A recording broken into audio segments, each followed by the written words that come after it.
I'm a mountain that speaks. But you can also know me as the letting go. Today I want to talk about something that's been breaking your heart. The people who left. Not the ones who moved away, not the ones who got busy, not the ones life naturally separated you from. The ones who left when you started growing. The ones who got quiet when you got better. The ones who disappeared when you started choosing yourself. The ones you thought would be there forever. And then you changed, and they couldn't handle it. And now you're sitting with this grief, this confusion, wondering what you did wrong, wondering if you changed too much, wondering if growth is supposed to cost this much. Let me tell you something. You didn't do anything wrong. And yes, sometimes growth costs this much. Not always, but sometimes. And this is one of those times. Let me show you what I mean. There's a pattern I've watched for centuries. Someone starts growing. Maybe they start therapy. Maybe they quit drinking. Maybe they set boundaries for the first time. Maybe they leave a toxic job. Maybe they end an unhealthy relationship. Maybe they just start saying no. Drawn changes, reasonable changes, changes that should be celebrated. And instead, people start leaving. Not everyone. Some people stay. Some people cheer you on. But some people get uncomfortable, distant, critical, cold, drawn changes. And at first you don't understand. You think maybe you're doing it wrong. Maybe you're being too much. Maybe you should slow down, pull back, make yourself smaller again. So they'll stay. Don't do that. Please don't do that. Because what's happening isn't about you being too much. It's about them needing you to be less. And there's a massive difference between those two things. Let me explain why people leave when you grow. It's not because they're bad people. Most of them aren't. It's because your growth disrupts the dynamic, the unspoken agreement, the role you played in their life. Maybe you were the messy one, and they were the one who had it together. Your growth threatens that dynamic. If you're not messy anymore, what does that make them? If you're healing, what does that say about them still being stuck? Or maybe you were the reliable one, the one who always said yes, the one who dropped everything to help, and now you're setting boundaries, saying no, prioritizing yourself. That's uncomfortable for people who built their sense of security on your availability, people who need you to be the backup plan, the emotional support, the one who never asks for anything in return. Your growth costs them convenience, and most people choose convenience over celebrating your evolution. Or maybe you were the one they felt superior to, the one who struggled while they succeeded. And your success threatens that hierarchy. It forces them to see that maybe they're not as far ahead as they thought.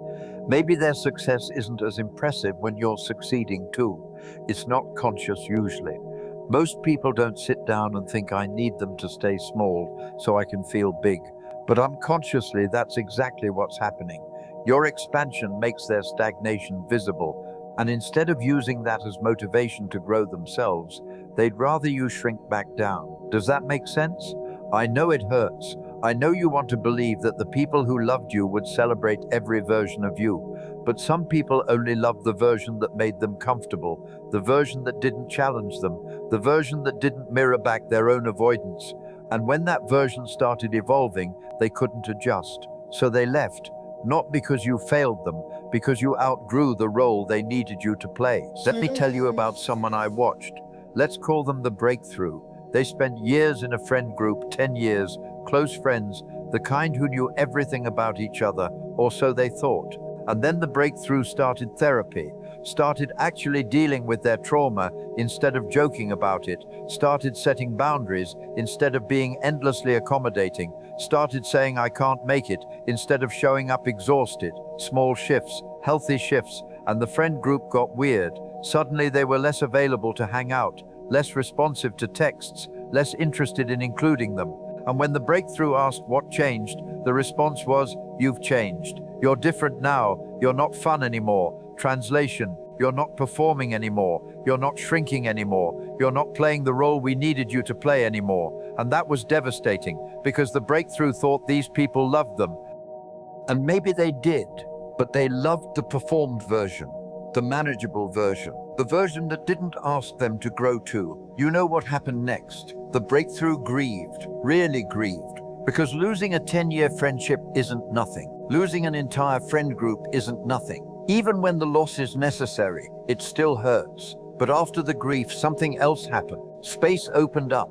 space that had been filled with people who needed them small. And into that space came different people, people who weren't threatened by growth, people who celebrated boundaries instead of sulking about them, people who asked, "How's therapy going?" instead of making jokes about it, people who wanted the real version, not the performed one. And those friendships, the ones built on truth instead of convenience, they're the ones that last. They're the ones that feel like home. Now, I need to tell you something important. Not everyone who leaves is making a mistake. Not every relationship that ends is a loss. Some people are supposed to be in your life for a season. They served a purpose. They taught you something. They were exactly who you needed at that time. And then you evolved, and the relationship didn't evolve with you. That's not betrayal. That's not failure. That's just completion. Some friendships have a natural endpoint, and trying to extend them past that point creates resentment and exhaustion for everyone involved. So sometimes people leaving is actually a gift, even when it doesn't feel like one, because it frees you both.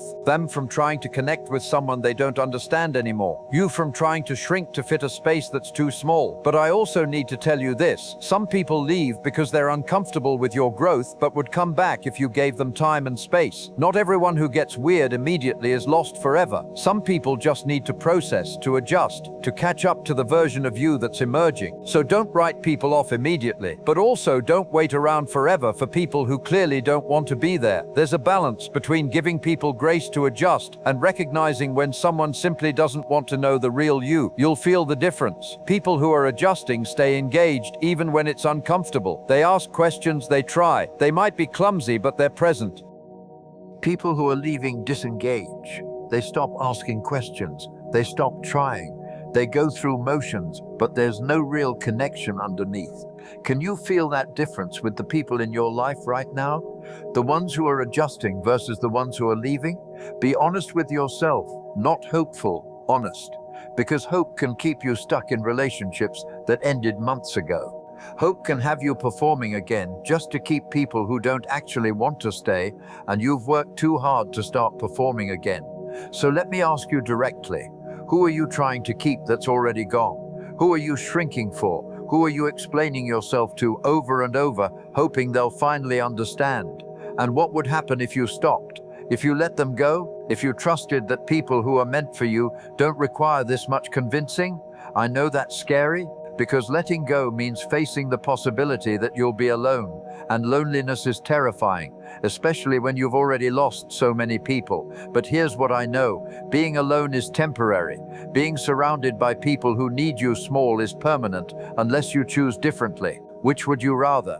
Temporary loneliness that leads to real connection, or permanent loneliness disguised as company?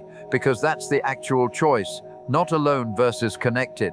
Alone versus falsely connected, real loneliness versus the loneliness of being unseen while being looked at. And when you frame it that way, the choice becomes clearer.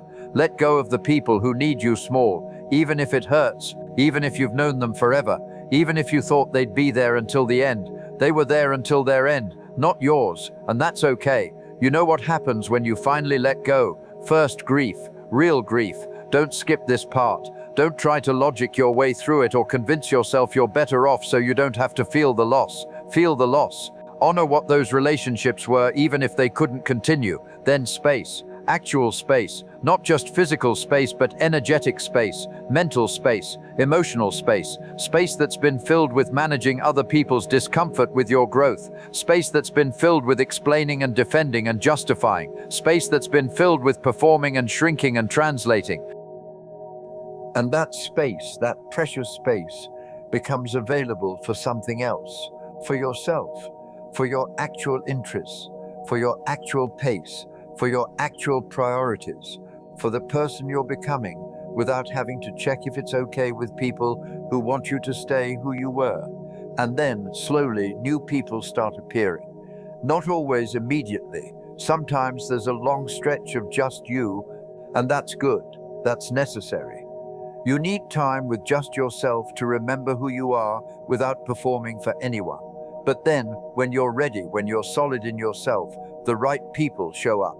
And you'll know they're right, because being with them doesn't require shrinking, doesn't require justifying your growth. They just get it. They celebrate it. They grow alongside you instead of resenting you for growing. Those are your people, not the ones who left, the ones who stayed. and the ones who are coming. Now let me give you something practical. I want you to make a list, 2 columns. In one column, write the names of people who got uncomfortable when you started growing. People who pulled back, got critical, made you feel like you were too much or not enough. In the other column, write the names of people who stayed, who celebrated your growth even when it changed the dynamic, who adjusted instead of abandoning, who loved the becoming version, not just the static version. Just look at the lists. You don't have to do anything with them yet. Just see clearly who's actually in your corner and who was only there when you stayed in theirs. What do you notice? My guess is the second list is shorter, but the people on it are more real, more solid, more trustworthy, more aligned with who you're actually becoming. And the first list might be longer, might include people you've known forever, people you thought were your person, but length doesn't equal depth, and history doesn't equal future. So what are you going to do with that information? Only you can decide. But I'll tell you what I hope. I hope you stop chasing the people on the first list. Stop explaining yourself. Stop shrinking to make them comfortable. Stop hoping they'll come around if you just prove you're still the same underneath. You're not the same underneath. You've grown, and you're going to keep growing. And people who can't handle that aren't your people anymore. Maybe they were, but they're not now, and that's sad. And it's also true, both things can exist. You can grieve the loss and celebrate the growth. You can miss who they were to you and recognize they can't be that anymore. You can honor what was and still choose what is. That's maturity. That's wisdom. That's the letting go. You can call me the letting go when you need to remember that some people are meant for a season, that growth sometimes costs relationships, that the right people aren't threatened by your becoming. I'll be here, holding space for your grief and your growth, and the people who are coming who will celebrate both. Let go, trust. The ones who are meant for you won't leave when you start becoming yourself. They'll pull up a chair and ask how they can grow too. Those people exist. I promise you they exist, and they're closer than you think. Ready when you are.